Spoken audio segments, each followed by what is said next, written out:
Baik, selamat malam sahabat pioner semuanya. Bertemu kembali di channel Ublek TV Info bersama saya Mas Pre ya. Nah, jadi poin saya kan sekarang ini sudah 6 ribuan lah ya untuk akun yang sudah KYC ya. Kemudian sudah jadi validator. Nah, jadi teman-teman sudah tidak ada kesempatan lagi saya memvalidasi teman-teman karena memang jatah saya sedikit sekali kan seperti itu. Nah, jadi teman-teman kita berbicara ya dan melihat bahwa seluruh pioner di dunia ini kan lagi heboh dengan angka konsensus FI itu 314.000 atau 314, itu saya kurang paham. Memang banyak digadang-gadang itu 314.159, tetapi bisa jadi itu 314,159. Nah, ini apakah mungkin teman-teman? Nah, seperti merujuk pada konsensus yang awal-awal bahwa 314 ya, itu kemudian sama dengan rumus dari FI sendiri. Nah, ini bisa saja terjadi bahwa angka tersebut sudah final ya. Bisa final dengan harga 314.000, bisa final dengan 314, kan seperti itu. Nah, kalau memang ini terjadi teman-teman, ini adalah keberuntungan bagi para pioner yang selama ini menunggu tentang apakah FI ini bisa dicairkan atau hanya sebatas mainan. Tetapi saya yakin dengan jutaan pioner ini tidak mungkin ada PHP ataupun ya mungkin pembelokan ya daripada project. Nah, kalau ini terjadi teman-teman, bahkan banyak orang-orang yang akan menjadi miliarder baru ya. Nah, orang di kampung-kampung saya itu sudah mulai melihat gitu. Tapi angin-angin ya. Wah, itu nanti sultan, Insya Allah ya, mudah-mudahan nanti jadi sultan beneran. Seperti itu, jadi crazy rich di kampung ya. Teman-teman juga gitu. Kalau koinnya sudah puluhan ribu atau ribuan, nah mudah-mudahan saya doakan menjadi crazy rich. Nah, jadi teman-teman, kenapa membuat konsensus dengan harga tinggi? Nah, selain kita yang klik-klik petir di handphone kita ya, mau handphone jadul, mau handphone yang RAM-nya kecil dan sebagainya, yang penting bisa klik petir dan menghasilkan koin, kemudian kita bisa KYC.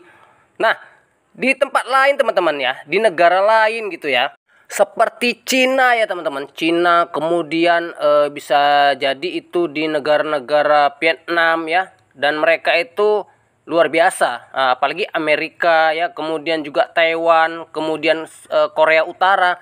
Jadi seluruh dunia itu teman-teman, mereka menggunakan sistem node sekarang. Nah, Indonesia saya kurang paham dan saya memang tidak mempelajari apakah saya juga harus menggunakan node ya. Memang PC saya memang bisa untuk melakukan konsep sistem node ini, tetapi memang karena memang belum cair FI ini, saya takut listriknya mahal ya teman-teman. Nah, karena pakai node ini listrik makan banyak arus gitu.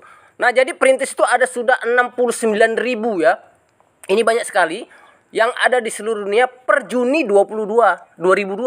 Nah, jadi awal Juni ini teman-teman itu sudah ada sangat banyak sekali yang digunakan. Nah, selain Cina itu sudah ada Korea Selatan ya. Jadi Tiongkok itu sudah 32.000 node, Korea Selatan itu sudah 11.000 node, Vietnam 10.000 node, Taiwan dan lain sebagainya.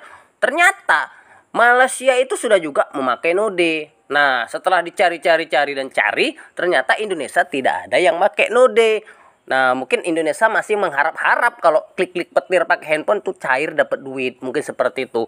Nah, mungkin kapasitas kita seperti itu ya teman-teman. Tapi tidak apa-apa, ini merupakan hal yang wajar karena memang kita ini banyak tidak percayanya daripada percaya kan gitu.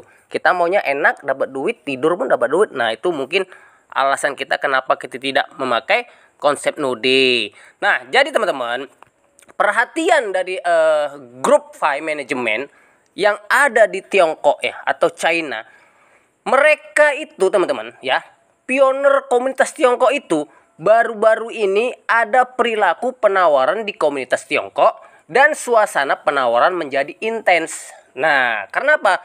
Dari $100 asli hingga $31.400 saat ini ya. Ini telah mempengaruhi perkembangan normal proyek FI tersebut.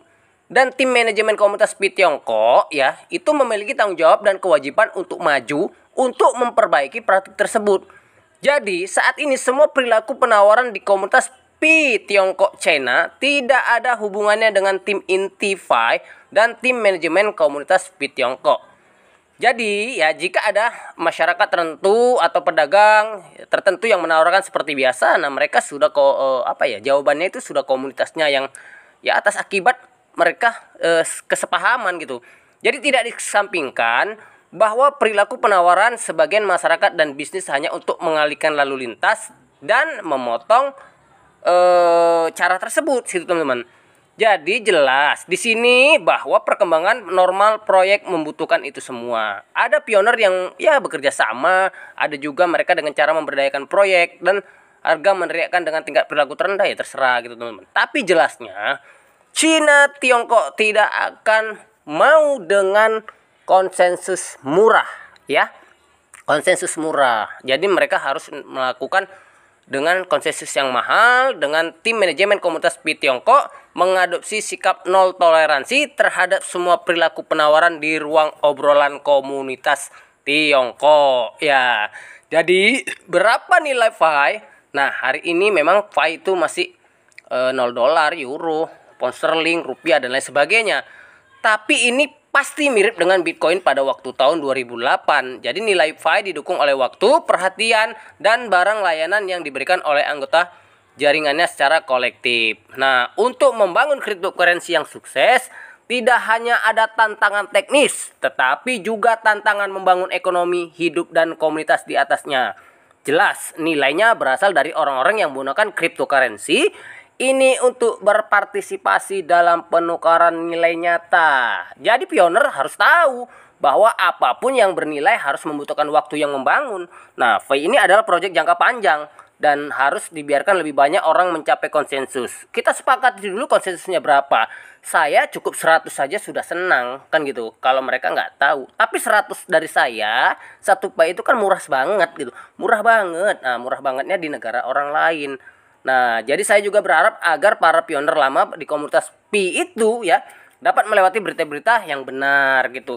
Nah, jadi itulah teman-teman, manajemen komunitas Tiongkok itu memang kepingin ya di awal Juni ini mereka terus bersepakat menguatkan bahwa konsensus itu harganya yang tinggi gitu ya. Jadi ini perlu dipahami buat teman-teman semuanya. Mudah-mudahan teman-teman ini ya senang lah ya mendengar kabar ini. Nah, jadi jelas sekali bahwa Fi adalah pertarungan dan konsensusnya adalah senjatanya.